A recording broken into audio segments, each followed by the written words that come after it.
অন্যদিকে এই মুহূর্তে যে বড় খবর, ডিএ মামলায় সুপ্রিম কোর্টে চাপে রাজ্য। 50% ডিএ দিয়ে দিন, রাজ্যকে জানালো সুপ্রিম কোর্ট। এটা বিপুল টাকা, রাজ্যের কোমর ভেঙে যাবে। সওয়াল রাজ্যের আইনজীবী অভিষেক মনু সিংভির। 25% দিয়ে দিন, অগস্টের পরবর্তী শুনানির দিন ধার্য। রাজ্যকে নির্দেশ, সুপ্রিম কোর্টের মামলায় ভাগ্যের উপর বাকিটা নির্ভর করবে, পর্যবেক্ষণ বিচারপতির।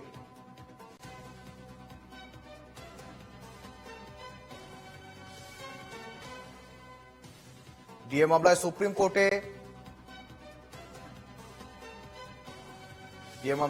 কোর্টে চাপে রাজ্য। 50% ডিএ দিয়ে দিন, রাজ্যকে জানালো সুপ্রিম কোর্ট। এবং এটা বিপুল টাকা, রাজ্যের কোমর ভেঙে যাবে।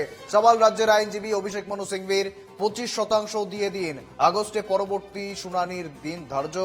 রাজ্যকে নির্দেশ সুপ্রিম কোর্টের, মামলার ভাগ্যের উপর বাকিটা নির্ভর করবে, পর্যবেক্ষণ বিচারপতির।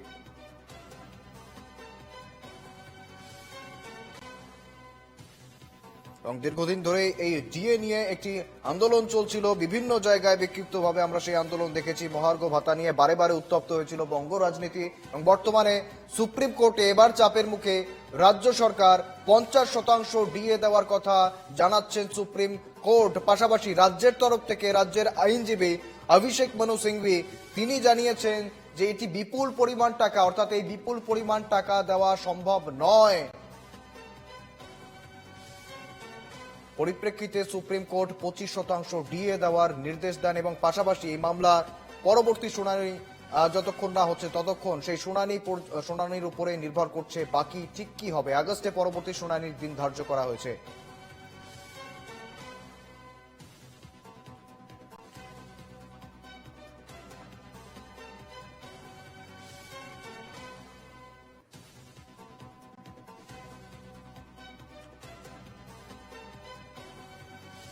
আবারও জানাবো এই মুহূর্তে বড় খবর, ডিএ মামলায় সুপ্রিম কোর্টে চাপে রাজ্য। 50% ডিএ দিয়ে দিন, রাজ্যকে জানালো সুপ্রিম কোর্ট। এটা বিপুল টাকা, রাজ্যের কোমর ভেঙে যাবে। সওয়াল রাজ্যের আইনজীবী অভিষেক মনু সিংভির। 25% দিয়ে দিন, আগস্টে পরবর্তী শুনানির দিন ধার্য। রাজ্যকে নির্দেশ সুপ্রিম কোর্টের।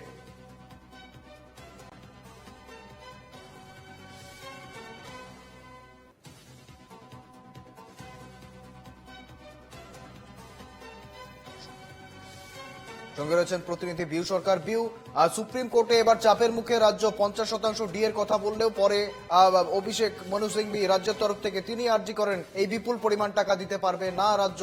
তবে অন্যদিকে 25% দেওয়ার কথা জানানো হচ্ছে সুপ্রিম কোর্টের তরফ থেকে। এবং পাশাপাশি পরবর্তী শুনানি রয়েছে অগস্টে। কি রয়েছে আর আপডেট, বিউ? তুমি দেখো, গত প্রায় 2 বছর ধরেই এই ডিএ বাড়ানোর হার নিয়ে আন্দোলন করছেন বেশ কিছু রাজ্য সরকারি কর্মচারীরা।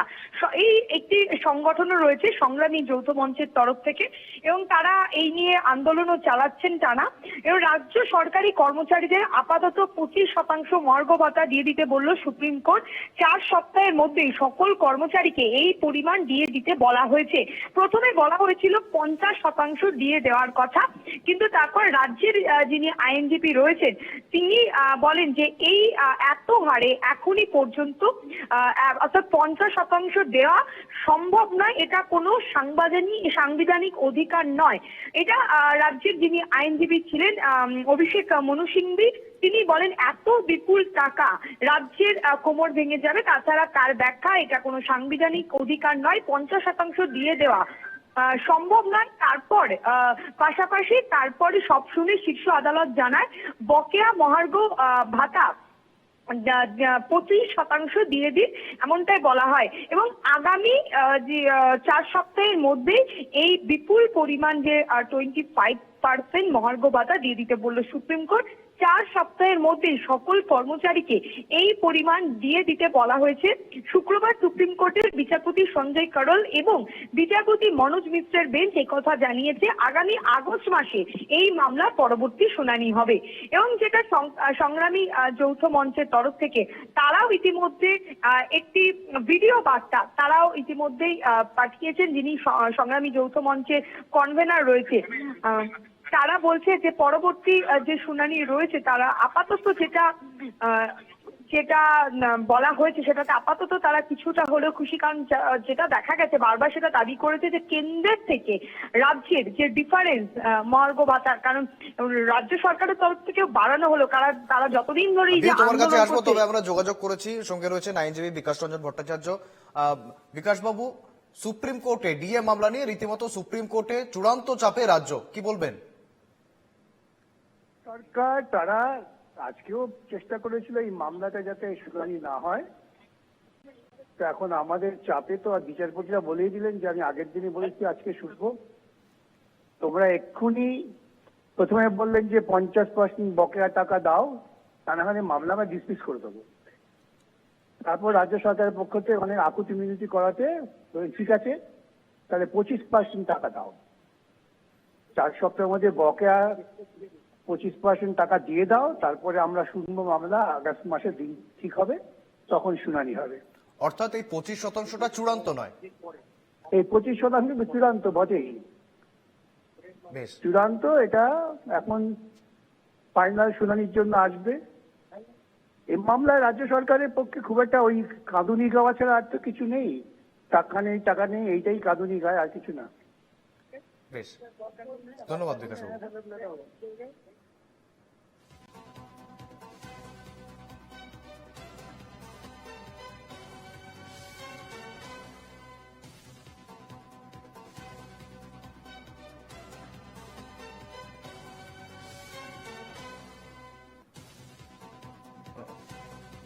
অন্যদিকে ভাস্কর ঘোষ তিনি কি বলছেন শুনবো। সংগ্রামী যৌথ মঞ্চের পক্ষ থেকে জানানো হচ্ছে যে আজকে ডিএ মামলা সুপ্রিম কোর্টে শুনানি ছিল। সেখানে কতদিন যেমন 50% রিলিজ করতে বলেছিলেন, রাজ্যের আইনজীবী বললেন যে সেটা একটা ক্যাটাস্ট্রফি হবে রাজ্যের ক্ষেত্রে, যেটা সম্পূর্ণরূপে ভুল, কারণ এর থেকে অনেক বেশি খরচা বিভিন্ন শ্রী প্রকল্পে রাজ্য সরকার করে চলেছে।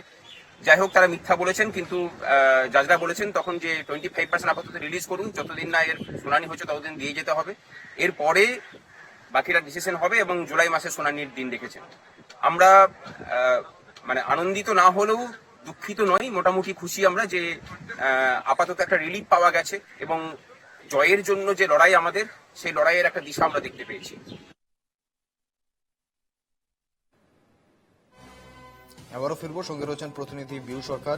বিউ, একদিকে যেমন বিকাশ ভবনে আমরা দেখছি শিক্ষক শিক্ষিকারা যারা রয়েছেন, চাকরিহারা শিক্ষক শিক্ষিকারা, তাদের আন্দোলন, অন্যদিকে এই ডিএ নিয়ে রাজ্যের চাপ, ঠিক কতটা অস্বস্তিকর রাজ্যের কাছে বর্তমানে?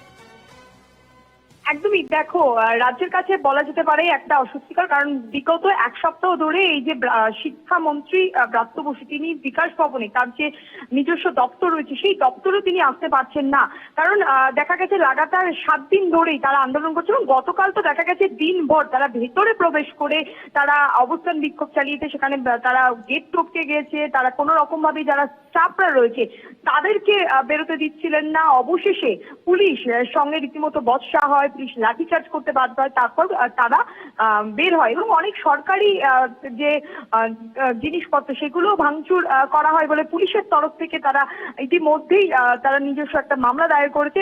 ফলে ইতিমধ্যে দেখা যায় তারা এখনো পর্যন্ত আজকেও আন্দোলন চালিয়ে যাচ্ছে।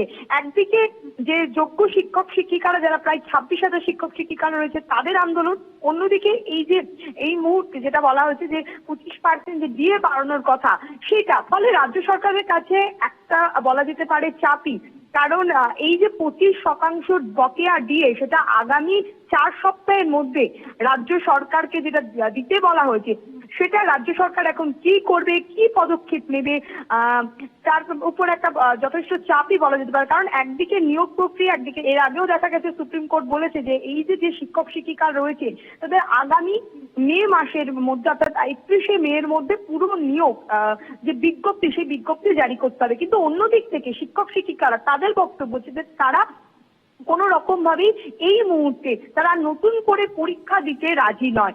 সেই দিক থেকে দেখার এখন বিষয় যে সরকার এখন কি পদক্ষেপ নেয়। একদিকে এই শিক্ষক শিক্ষিকাদের নিয়ে কি পদক্ষেপ নেয়, যদিও এখনো পর্যন্ত শিক্ষামন্ত্রীর তরফ থেকে বা এসএসসি চেয়ারম্যান বা রাজ্য সরকারের তরফ থেকে কোন রকম ভাবে কোনো এই বিষয়ে তারা মুখ খোলেননি। বেশ, ধন্যবাদ বিউ।